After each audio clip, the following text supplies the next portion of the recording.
Once in the forest on the shores of the great lake we call Lake Michigan lived an Ottawa Indian boy.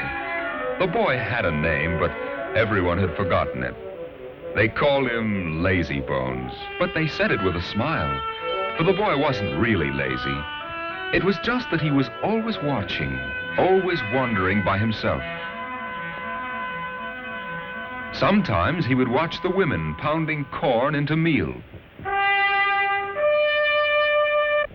Sometimes the boy watched the men before a hunt making arrowheads out of flint.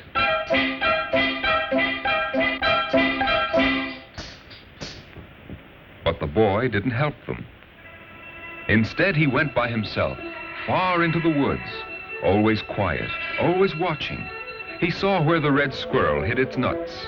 He saw where the deer drank and where the wolverine left his big paw marks.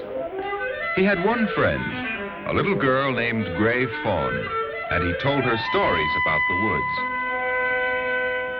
The woods and I understand each other. The trees are my friends. The birds and bees are my friends, and the animals come at my... One morning, Gray Fawn went to gather berries, and by late afternoon she had not yet returned. The men of the tribe found her moccasins near the lake, but they didn't find Gray Fawn. The chief, her father, cried angrily, "She must have been captured by the Saginaws." The men painted their faces and prepared for war.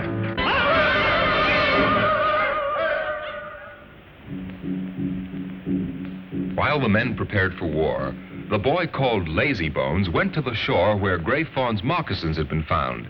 He said to himself, if Gray Fawn had been captured, she would have dropped her berry basket. I don't think she was captured. I think she took off her moccasins to go wading. He looked along the shore until he found a footprint in the mud. He said, she came out here and couldn't find her moccasins. He sang, my woodland friends, tell me where is Gray Fawn? Which way did she go? Oh, tell me, please, that you know and your signs I will follow to her. Oh,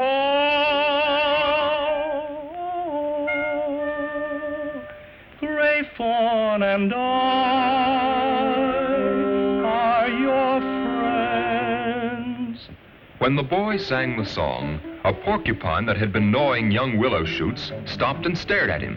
The boy said, I think Gray Fawn went this way to gather willow splints for a basket. He looked, and he found places where the willow shoots had been broken. He followed the trail among the willows into the forest. My woodland friends, tell me where is Gray Fawn? A squirrel ran down a tree trunk and stopped, his nose pointing. The boy looked and saw where Gray Fawn's bare feet had disturbed the leaves. Which way did she go? A rabbit jumped out of some bushes, and the boy looked and saw where Gray Fawn had pushed through. He thought, she knows she is lost and is too frightened to look where she's walking. Oh, tell me, please, that you know and your sign I will follow to her. Gray Fawn, Gray Fawn. Just then a flock of crows began to scold angrily. The boy went to the noise, for he knew that crows will scold when they're disturbed by someone who has no weapons. There, under a tree, he found Gray Fawn. The boy took Gray Fawn by the hand, and they set out for home. See, there! And when the men saw the children, they laughed with relief and joy. And the chief, Gray Fawn's father, put his hand on the boy's head and said, now I will give this boy a name.